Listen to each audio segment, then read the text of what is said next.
Egunon, Euskal Herria ongi etorri Euskararen Ginkanaren 7. edizio honetako final.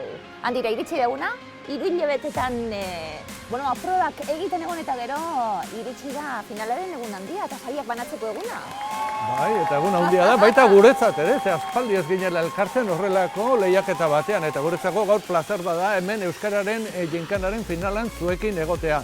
Gogoratuko dizuegu, ginkana hau Euskaltzalen topaguneak Kutxa Ekogunearekin batera antolatzen duela, eta hemen gaudela Tabakalerako Kutxa Kultur Plazan zuzenean hasteko gaur Euskararekin dibertituz eta Euskararen inguruan egingo dugun lehiaketa eder honetan. Bueno, ekologia, Euskara, humorea, dibertsioa, egia esan menu honetan ez da ezer faltako.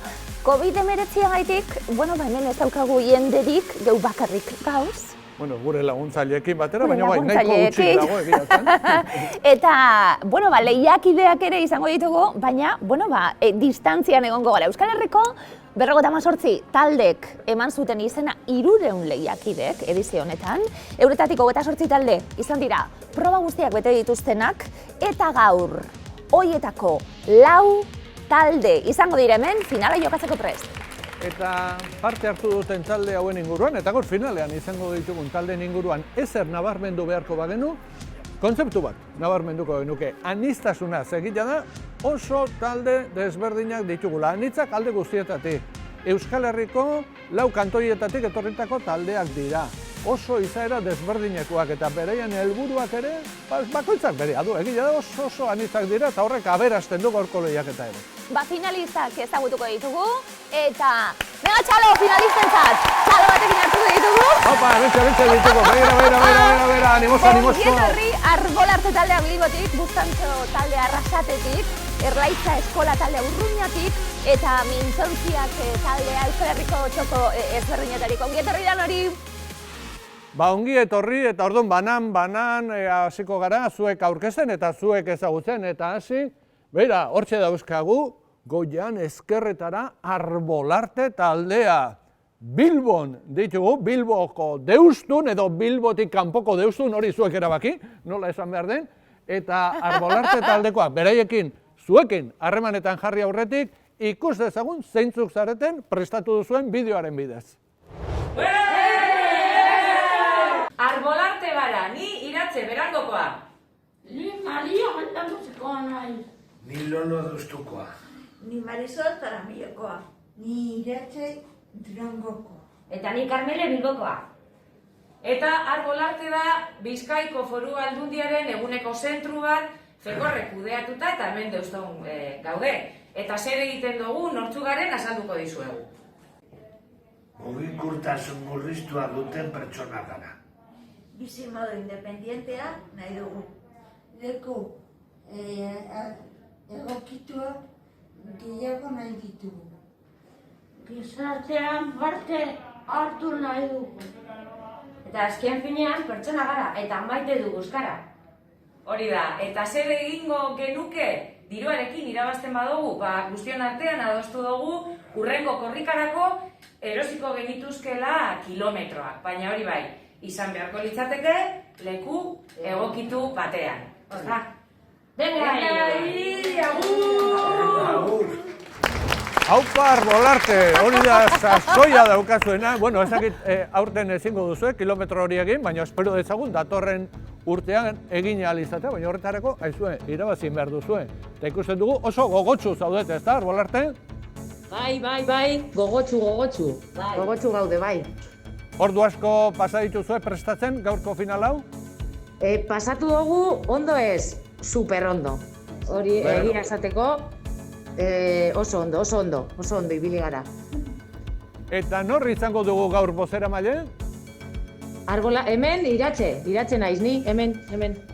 Oso ongi, Iratxe, zurekin izango gara kontaktu zuzenean, eta mila esker eta zorionak gaurko finalera iristeagatik eta orain bigarren taldea ezautu behar dugu. Bigarren taldea Bustantxo Arrasate esan dugu, talde berdea izango da, eta hau da euren bideoa.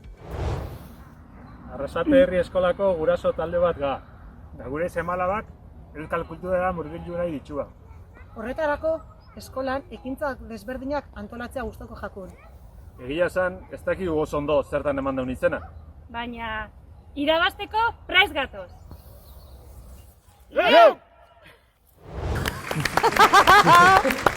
Apa bozantxo! Ba, ez dakigu zergaitik eman duten izena, orain bai, badakizu je, zeitzik animatu zareten izena ematera? Bai, guraso talde bagea, Arrasate herri eskolanumea dauzkagunak, eta eskolako maskota da, horratzean ikusten da. Bai, eskolako maskota da, erentzuke bat Guztantxo izenekoa, horti dator izena. Nola pasatu duzu ez? Ze mouzko esperientzia izan da finalera iritsi bitartekoa? Oso ondo ebilegea. Ikusten zuen bezala, lehenengo bideoan, pixka gogortuta bezala. Serio? Pixka zurrun. Serio, formal. Baina pixkanaka berotzen jungea, eta ezkerrak ez dian proba gehiago izan, bestela... Bostera maila zen izango da? Bai, neu izango naiz, Aitzol. Bale, Aitzol, bongietorri dan hori. Oso ongi, orain Gipuzkoatik Lapurdira egingo dugu jauzi eta Urruñara goaz, Urruña Hendaiara goaz, eta hor ditugu zain talde Moreko partaideak Erlaitza taldea. Erlaitza, hor zaudet, ezta? Bai. Bai, nola aurkeztu duzuen zuen burua, ikus dezagun bideoa.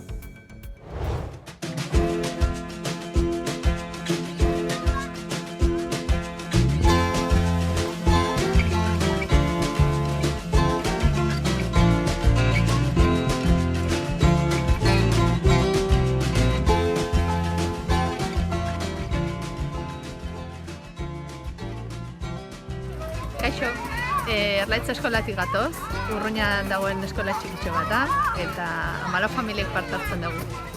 Erlaitza eskola aktibo bat da, gure pedagogiaren oinarria komunikazio bortitza da, eta umei emozionarrera egitea gure oinarrietako bat da. Horrez gain, naturarekin kontaktu zuzenean gaude eta hori izaten da gure helburuetako bat. Saria irabazten bagenu, gure alokairuarentzat erabiliko genuke. Inguruan hemen oso zaila da toki egoki baten atzematea, prezio honean eta orduan gure ekonka da.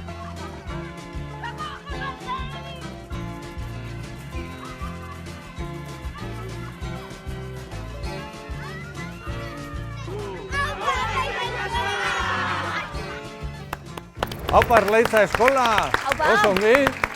Aizue, ni bezalako aurrak onartzen dituzue zuen eskola horretan, ze asko gustatu zait, bai lekua eta zer giroa daukazuen?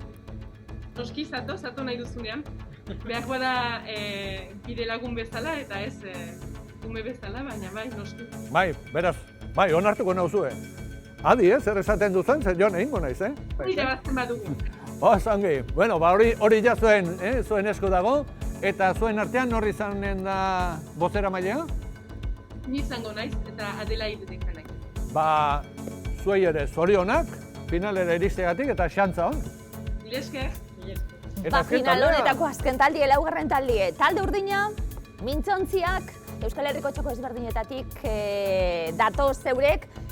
Bai. Zauen bideoa ikusiko dugu hasteko.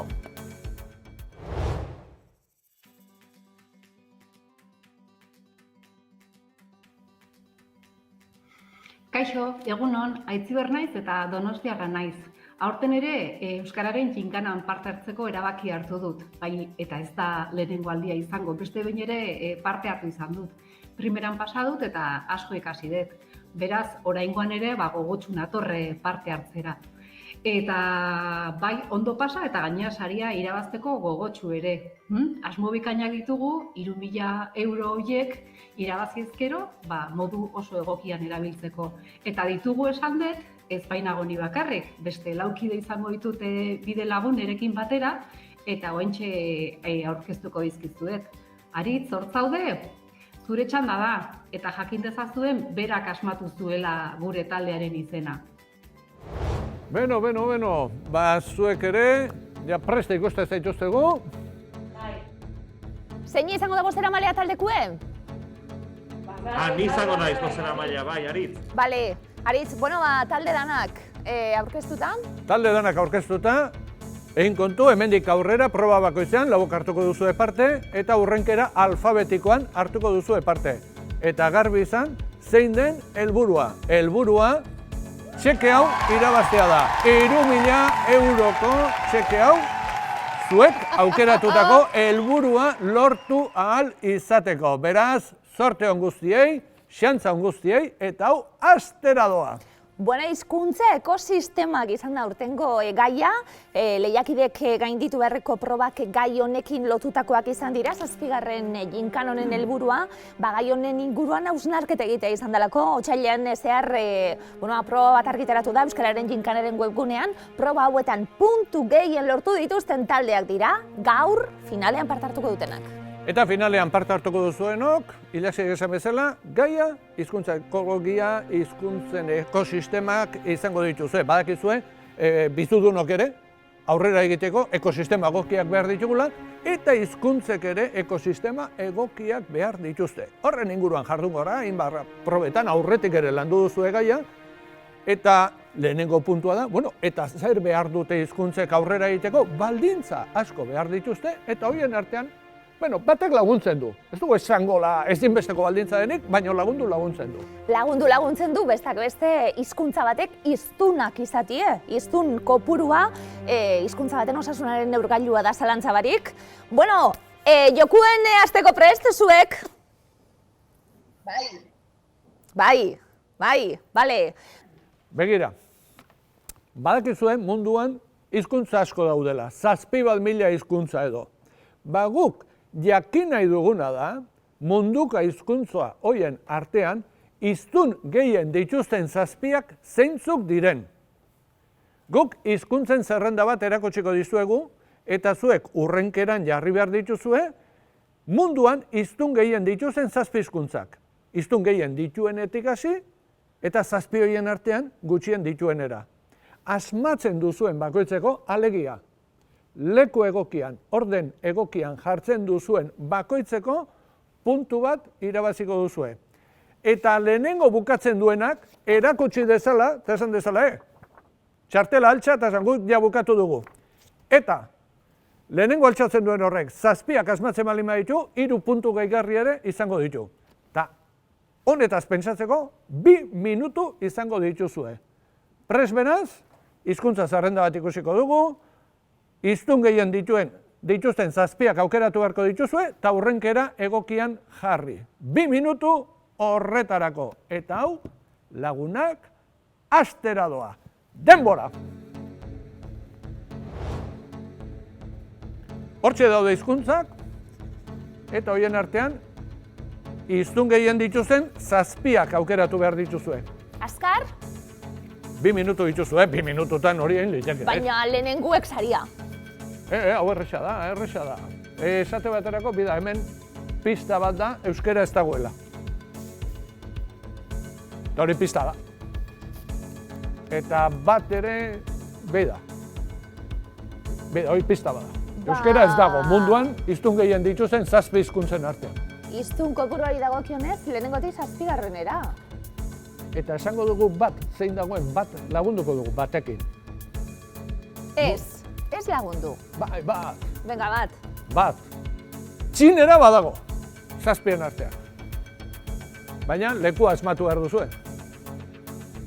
Nik badakit, erantzunak hemen ditugulako. Eta esango dugu, hurrenkera hau, etnolog... Bale. Ara. Erlaitza, eskola. Erlaitzan jarri dute.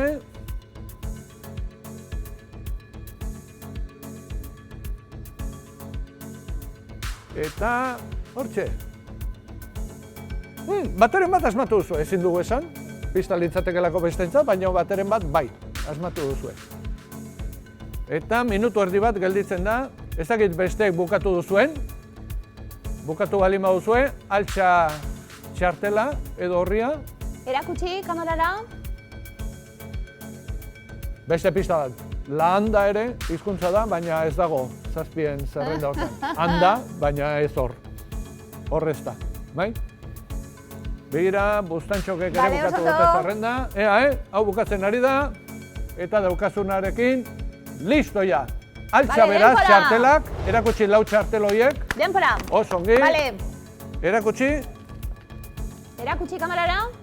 Eta ikus dezagun zer erantzun eman dituzuen.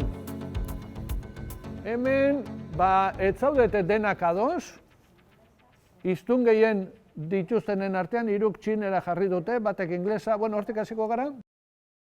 Arbolarte hizkuntzekin asmatu duzue, baina ordenarekin ez. Eta hor, 0 puntu dauzkazue.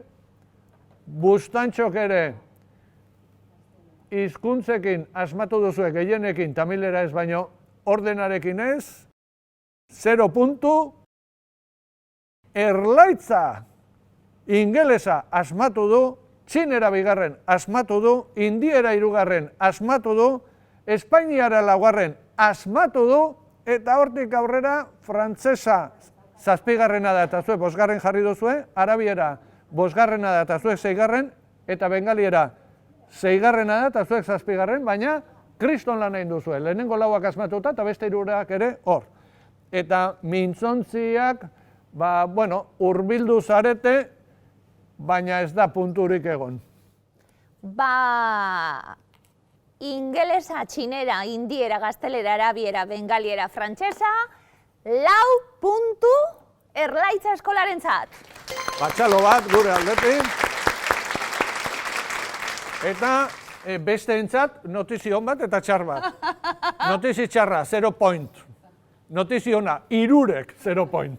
Berdinketa 3koitza dau edo zer gerta daiteke. Ondo, bigarren proba, bertxotan jarriko ditugu, gure lehiakideak hizkuntza ekologia, ekosistemen gaiarekin jarraituta, bigarren proba hau bai, eta esan dugu, apurtxo bete miluzen gozatzen genuen potokumeak probarekin, eta antzeko zer proposatuko diegu. Zona zinen potokumetan, Zu baino, bai. Ez. Zagardote giren baten, azken orduen. Guk, egia esan, gehientzuenak asmatzen genituen, erantzunak paperean genituelako, gaur bezala. Baina zuek ez dituzue erantzunak izango. Beraz, asmatzen dituzuen bertsoak, arrate hilarorenak dira, hizkuntza ekologiaren ingurukoak, eta zuek utsuneak entzungo dituzue, baina utsune horietan sartu beharreko 4 errimaitzak hortxe izango dituzue. Ea, orden egokian jartzen dituzuen. Kike, ondo kokatutako hitz bakoitzagatik 2 puntu jasoko dituzte, denbora 10 segunduko, Oidat, bertsoan zehar apuntatu ditzakezu eta bertsoa bukatu eta utziko dizuegu, ez bada 10 segundu. Baina, ez da denbora asko, beraz, saiatu zaitezte, denbora barruan egiten. Prest algaude, Arbolarte taldearekin hasiko gara. Arbolarte prest? Hauxe da, zuentzako bertsua. Entzun dezagun, arrate hilaro. Lehen hizkuntza izan euskara, katalana. Komunitate bakoitzak zenbat, aniztasun ta. Kasu denetan bada formula, eraginkor bat. Ezagutzari ez du kilotzen diogu. Alderik alde, aldea baita, egotetik egitera. Aldea baitago, egitetik egotera. Zuek horregon zarete, ez dakigu zer egin duzuen. Orain, bertsoa entzungo dugu, eta ikusiko dugu erakotxe, errima horiek nola banatu dituzuen, erakotxe papera. Ea asmatu dituzuen. Arrate, bertso osorik entzune dugu. Lehen hizkuntza izan euskara, katalana, golofera. Ona! Komunitate bakoitzak zenbat, aniztasun ta afera. Bikain. Kasu denetan bada formula, eraginkor bat ostera. Ezagutzari ez du kilotzen diogu erabilera. Lauak. Alderik alde, aldea baita, egotetik egitera. Eta egitetik egitera ere sekulako aldea dago. Lauak asmatu dituzue beraz, 8 puntu Bilbora Arbolartera, bikain. Gustantxo zegoen txandie. Bai. Prest, denpora? Bai. Nori egiten dio kalterik kultur. Noiztik behar du muga hizkuntza batekiko. Nori ez dio onik egiten herrien. Behar ditugu zaintza jarraiak talege. Asunak beste lore baititu hizkuntzan iztasuna. Oso ondo, berantzunak ikusten gabiz, Bustantxo idatzi zuiena, eta orain ikusiko, zeintzuk dien erantzun zuzenak? Nori egiten dio kalterik kultura beraztasunak. Bai? Noiztik behar du muga hizkuntza batekiko maitasunak. Nori ez dio onik egiten herrien elkartasunak. Behar ditugu zaintza jarraiak talege berdintasunak. Bai? Asunak beste lore baititu hizkuntzan iztasuna. Ederto, Bustantxo, bikain. Ondo, eta orain Erlaitza taldearen ganagoa, Zurruñara.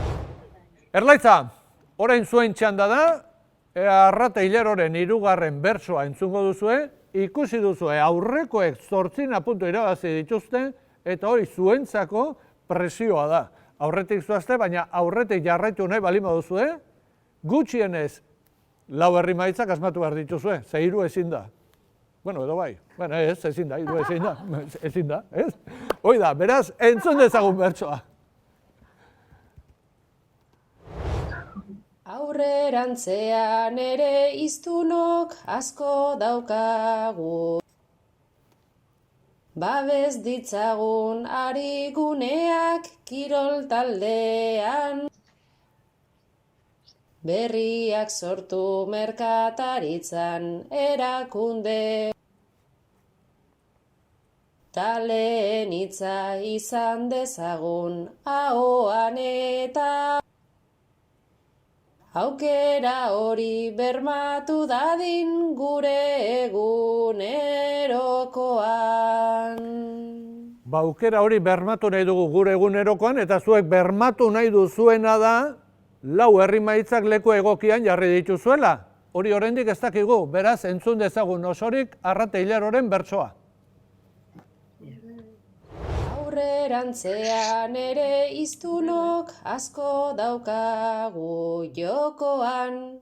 Babes ditzagun ari guneak kirol taldean txokoan.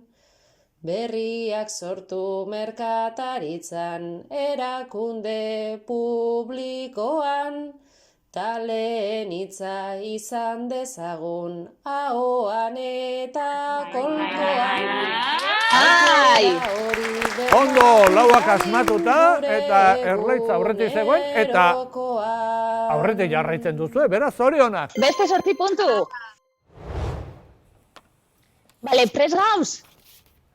4. bertsoa entzuteko? Venga, aurrera!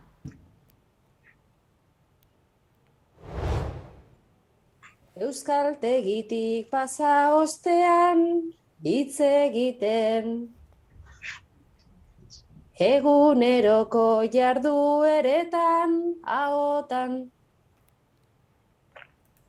Hiztun berriak zaharragoak jatorrak edo.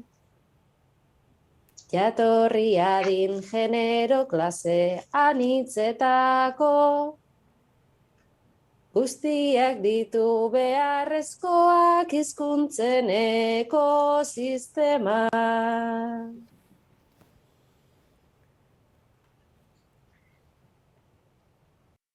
Ia ikusten dugu, hobeto enfokatu zuen erantzunak. Hoi da, hortxe, geldik hor. Ikus dezagun erantzunak zeintzuk dian? Euskaltegitik pasa ostean, hitz egiten dakitenak. Eguneroko jardueretan, ahotan darabiltenak. Hiztun berriak zaharragoak, jatorrak edo kirtenak. Jatorri adin genero klase, anitzetako itemak, guztiak ditu beharrezkoak hizkuntzen ekosistema. Ona. Ba beste 8 puntu, 8 puntu. Bai, baina bat aurretik, beste 3 berdinduta, Erlaitza taldea 12 punturekin eta beste guztiak 8 punturekin. Aguazuek! Beno, bardira iritsi gara. Bigarren proba egin dugu eta orain 3. dator. Ni luzeko esan bezen proba gogoraraziko digu, seguru.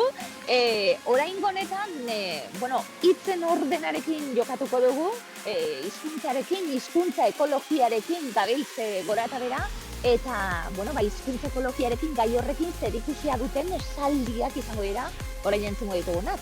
Esaldiak, liburu ezagunetatik, egile ezagunek esandakoak, adituek esandakoak, gure inguruko euskaltzale batzuetatik ere bildutakoak, eta zer ikusiko duzue?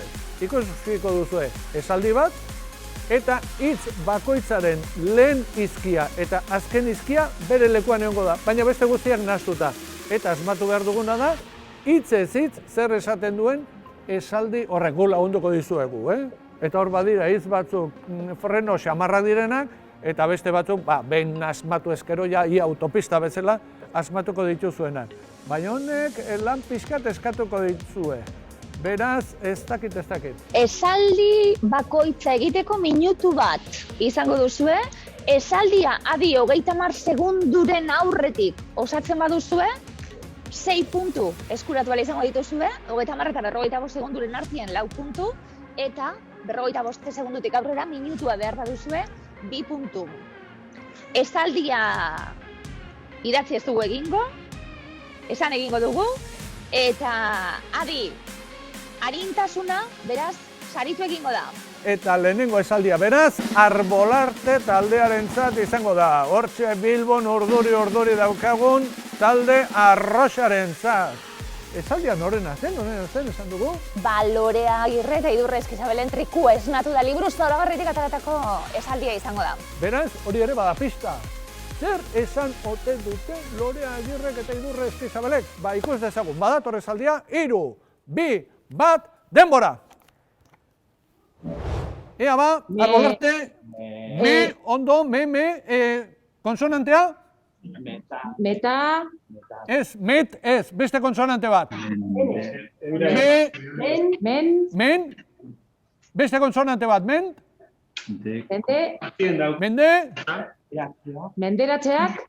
Menderak. Ondo, menderakuntzak. Egiten gaitu.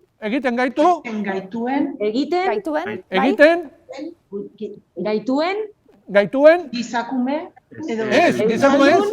Euskaldun. Eta egiten. Gaituen. Emakume. Emakume bikai!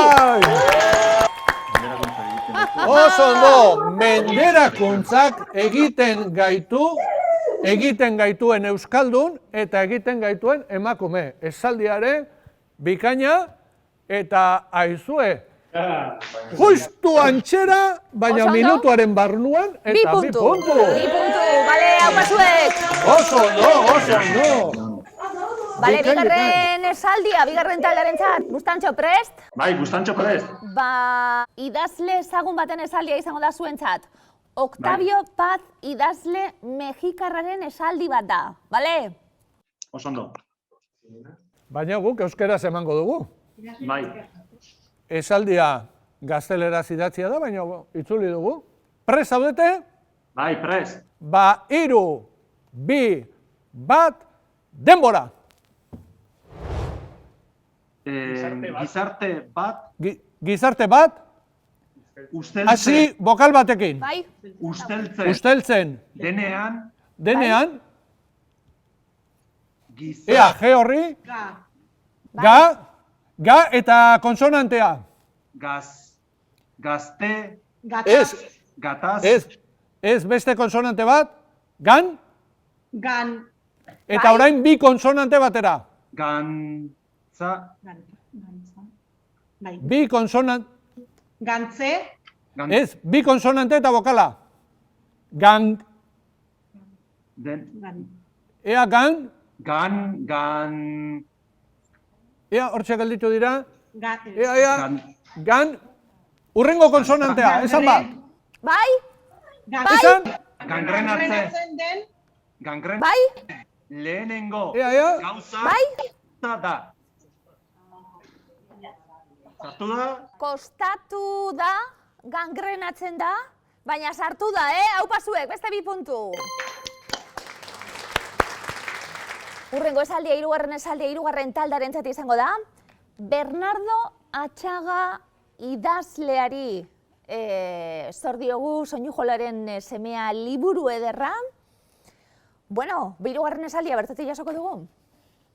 Prest balin bazaudete, Erlaitza badator esaldia. 3, 2, 1, denbora! Ea lehen hitz hori, izazten dena. Iragana, leku arrota. Iragana. Beste modu batean. Leku arrota da. Beste modu batean hitz egiten dute han Erlaitza, baina zer egin duzue? Oso ondo! Ikeragarria, txalo, bero, baina hau sekulako izan da, denbora guztiak, marka guztiak hause dituzue. Eta, aizue, baina zer, Bernardo Atxagaren Soinujolearen semea, ze buruz dakizue, ala? Egia esan ez, baina irakurriko dugu. Bai, orain bai, ze zuentzako, kasu honetan, denbora barruan sartu zaretenez, zuentzako... 4 puntu! 4 puntu, oso ondo! Txalo, bero bat! Oso ondo, denbora aldetik bikain ibili direlako. Bale, laugarren esaldia, laugarren taldearentzat. Joseba Sarrionandiarena da, azken esaldia. Lapur bandenetika ala politika librutik hartutakoa, mintzontziak taldearentzat, hau pasuek, Adi. Adi ikusten zaituztet, eta adi jarraitu begiak zabaldu, badatorreta esaldia. 3, 2, 1, barrura! Komunitate batek. Eta konsonantea behar dugu.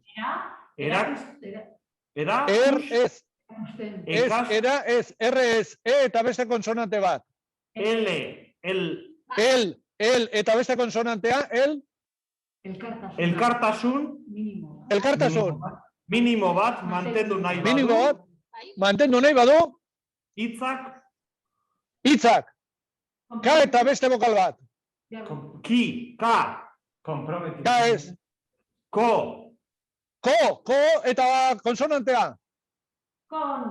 Konpartitu. Behar ditu, bikain, oso ongi, iritsi gara bukaerara, oso ongi, denbora barruan, eta izue, minutu barruan asmatuta. 2 puntu zuentzat, bai, oso ondo. Komunitate batek, elkartasun minimo bat mantendu nahi badu, hitzak konpartitu behar ditu, eta kasu honetan ere hitzak zuekin konpartitu ditugu. Ea, mintzontziak, Sarrionandiaren liburua irakurri alduzue zuek? Ez. Zuek ere baduzue egin behar bat urrengo gunetan. Erosi liburua eta irakurri besteak beste merezi duelako. Puntuak gogorazteko ditugu. Arbolarte, 10 puntu zuentzat. Bustantzo, 10 puntu zuentzat. Erlaitza, 16 puntu zuentzat. Eta mintzontziak, 10 puntu zuentzat. Txalo bero ba. Eta aizue, hasieratik horrela gabiltza. Lehenengo talde aurretik eta gero hirurak berdinduta, baina lehen esan duguna. Altxa ingo gara. Altxa, eserita gauz neukala eskatuta. Azken proba baino, lela hau ikusten zuia zer daukagun hemen. Atara egin behar dugu. Arrainontzi bat eta pelota bat egin behar dugu. Eta hemen zeintzuk zaudete. Hemen zaudete, ginkana honetan parte hartu duzuen, talde guztiak zaudete hemen. Ze, hemen ekoguneak beste 4 sari ere banatu nahi izan ditu parte hartu duzuen guztion artean. Orduan egingo duguna da, saria zein den esan, eta nik, esango dut, nori egokitu zaion. Nondik hasiko gara?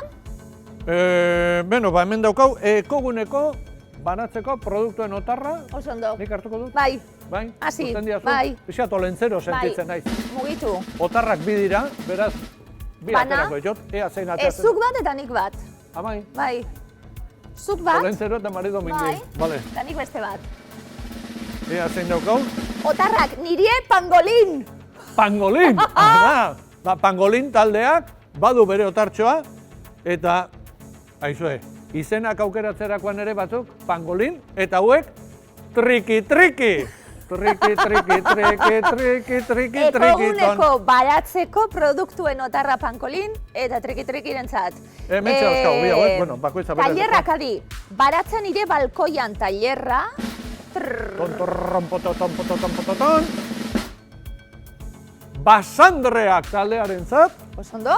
Eta azkenekoa da? Eta lagunen saria, lumadunak eta karraskariak izeneko tailerra. Nik aterako dut edo zuk? Atara? Urdinez? Berdea? Bai, arroza edo. Arroza aterako? Bai. Venga ba, hauxe da. Eta ara zeitzen politia. 3 goxoki taldearen zat, oso ongi, beraz? Triki honena, beraz. Tailerren kasuan, adi, maiatzeko zapatu goiz, larun bat goiz batean, taldekide guztiek saio praktikoak egiteko aukerak izango dituzte, ekogunaren parke ekologikoen, beraz, baratza, nire balkoian tailerra, eta lumadunak eta karraskariak tailerra, eta 2 otzara, ederto. Pangolin eta triki-triki, bere otartxoarekin, eta basandreak eta 3 goxoki, bere ikastarotxoarekin. Ederto, venga, azken proba. Azken proba, prest zaudete guztiak, rementxe, ja, zen nervio, batzuk aurretik, beste guztiak batera, eta izue, honek ematen du sekulako... Azken proba, hurbiltzen! Esprina daukagula hemen. Zer izango da azken proba? Aizue, hementxe, hizkuntza ekologiaren, hizkuntzen ekosistemaren inguruan aritu gara, eta azkeneko euskaraldian horixe egin izan genuen. Gure ekosistema astindu. Eta hortxe, belarri prestak, hau biziak, hariguneak, hortxe aritu ginen, denak gure hizkuntza ohiturak aldatu nahian. Bai. Eta hurrengo probak zerikusia izango du, hau bizi eta belarri prest rolekin. Gogoratuko dugu zer izan ziren. Zu zer izan ziren? Ni hau bizi. Zu hau bizi izan ziren. Bai. Eta hau bizi izatea zertzen? Hau bizi izatea zen, euskeraz ulertzen zuten guztiekin euskeraz egitea, lehen hitza mundu guztiari euskeraz egitea, eta elkarrizketa elebidunei eustea. Eta gero genituen, belarri prestak. Eta belarri prestek ze konpromiso hartu zuten?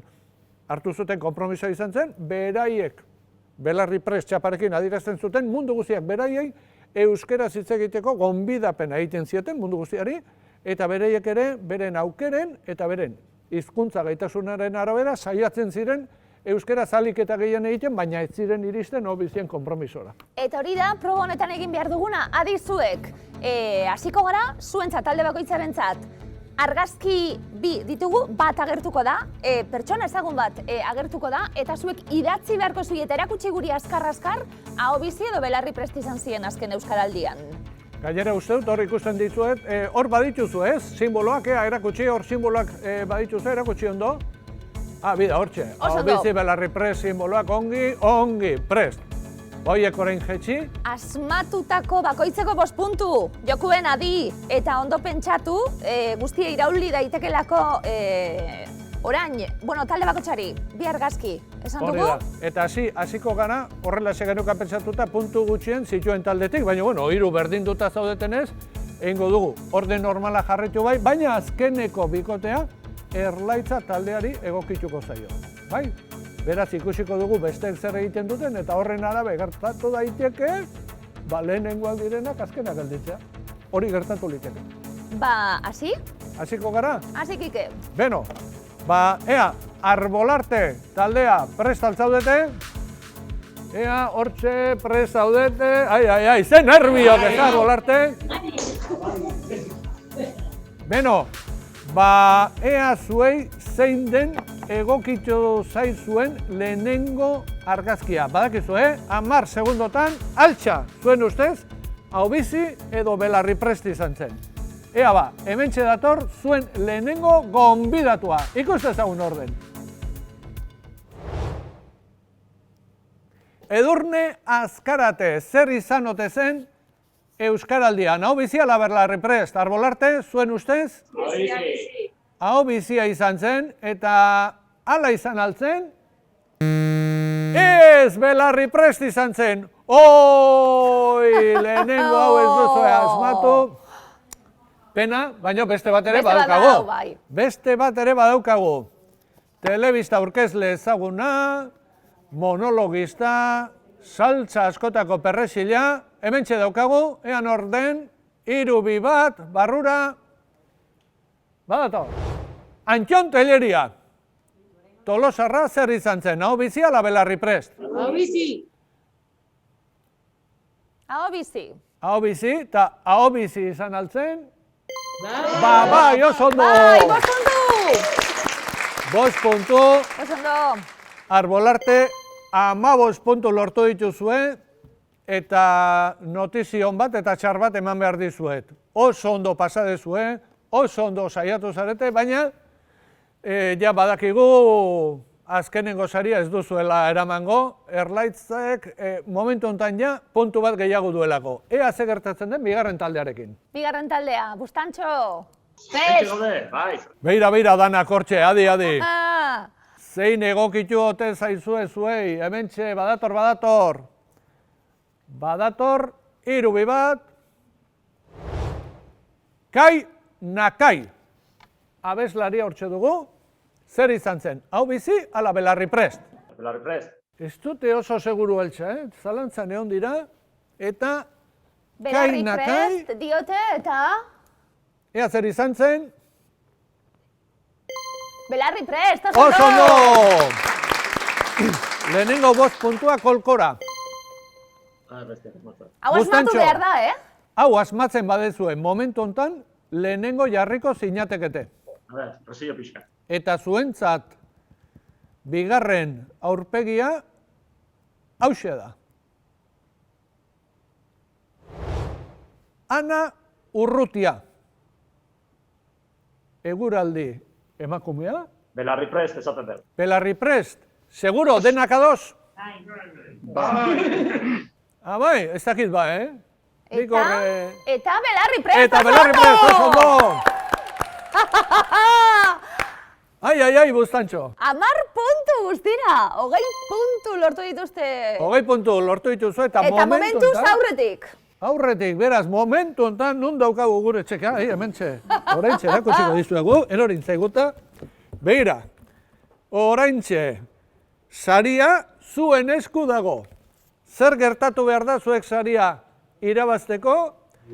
Erlaitza taldeko biak utxe egitea. Baina mintzontzietara goaz, puntu gutxiago dituztelako. Bai, egitea, oraindik mintzontzietara goaz, eta biak asmatu behar, Bustantxo harrapatzeko? Ba, prest daudete, presio segulakoa. Bueno, zuek gainera Euskal Herri osoko partaideak zaretenez, ematen du, abantaila pixkat baduzuela. Ze dozein azalduta ere, baten hurbilekoa izango ote da. Ba, ea nor azaltze zaizuen zuei. Hauxe lehenengo aurpegia. 3-2-1, barrura. Ara, Nerea Loron Lafuria. Nerea Loron Lafuria, zuen ustez, ahobizi izan zen Nerea. Eta Euskaraldian, zer izan zen Nerea? Lafuria. Lafuria? Lafuria. Belarri prest izan zen. Belarri prest bikaina izan genuen Nerea Loron, utz egin duzue, beraz badirudi, ea, gauzak diren bezala esango ditugu ilaski, zaildu zaizue asko sari nagusia eramatea. Asko saldu zaizue, bai, esateko modua poesia zen. Baina bigarrena daukagu eurentzat. Bai, bigarrena. Bai. Ea hau asmatzen duzuen. Ea, bigarren aurpegi hori. Hementxe daukagu, Maialen Arzalluz. Bueno, baina auskalo, Auskalo, hau Entzun dugu hau bizi, entzun dugu auskalo, eta zer izan zen? Bai, asmatu duzue. Bai! 5 puntu! Oso ondo! Ba, 5 punturekin geratuko dira be bai. 5 puntu ondo dago, baina zuentzat ere albiste bat. Ez duzue saria irabaziko, eta beraz, momentu honetan saria Bustantxo eta Erlaitzaren artean dago. Erlaitza, Urruña, prest zaudete? Zuen txanda da. Errepasatu dezagun zein den egoera. Bustantxo taldeak 20 puntu ditu, eta zuek 16. Honek esan nahi du, 2 aurpegietako bat asmatzen balin baduzue, 3.000 euroko saria zuentzat izango dela. Baina bat gutxienez asmatu behar duzue, bai? Erlaitza? Prest zaudete? Pentsatu ondo? Noski baietz, oso prest gaude. Urduri gaude. Ui, urduri daude, Gube bai. Gube bai. Ea ba, zein den zuei agertuko zaizuen lehen aurpegia. Badator. Hementxe dugu, Mertxe Rodríguez, Marimototx bezala ezagunagoa duguna, baina Mertxe Rodríguez. Zer izan zen? Belarri prest diote? Belarri prest diozue, denak ados zaudete erantzunarekin? Baietz diozue, ez dakit ala den, eta jakin dezagun. Mertxe Rodríguez, Marimototx, zer izan zen Euskaraldian? Belarri prest! Oso ondo! Oso ondo laukote! Oso ondo laukote eta zorionak ja irabazi duzue, baina orain, bera, ze poza Erlaitzan elkar bezarkatzen oso ondo, zorionak neskak, baina beno, bukatu baino lehen, bigarren aurpegia ere erakutsiko dizuegu. Venga, Adelaide eta konpainia, badator bigarren aurpegia. 3-2 bat barrura, eta ea, ja, alde politarekin. Asier Villalibre, Atletikeko jokalaria, Bufalu Gernikarra zer izan zen, hau bizi, ala Belarri prest. Ea, altza paper hori, hau bizi esan duzue, eta zer izan zen Asier Villalibre Bufalu? Ongi!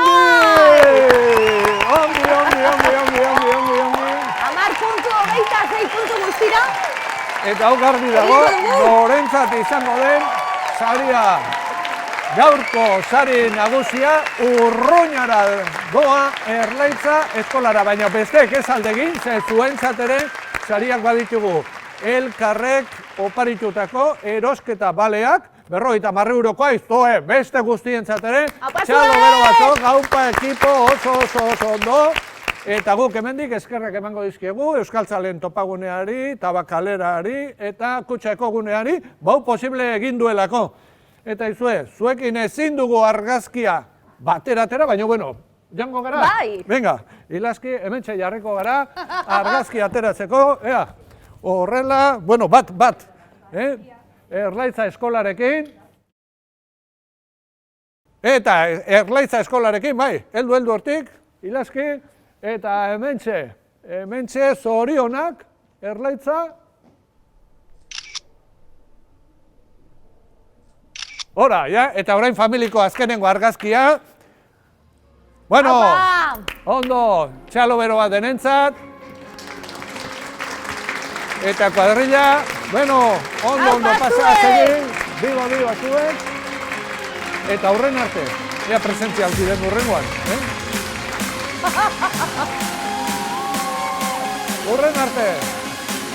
Hau batzuek!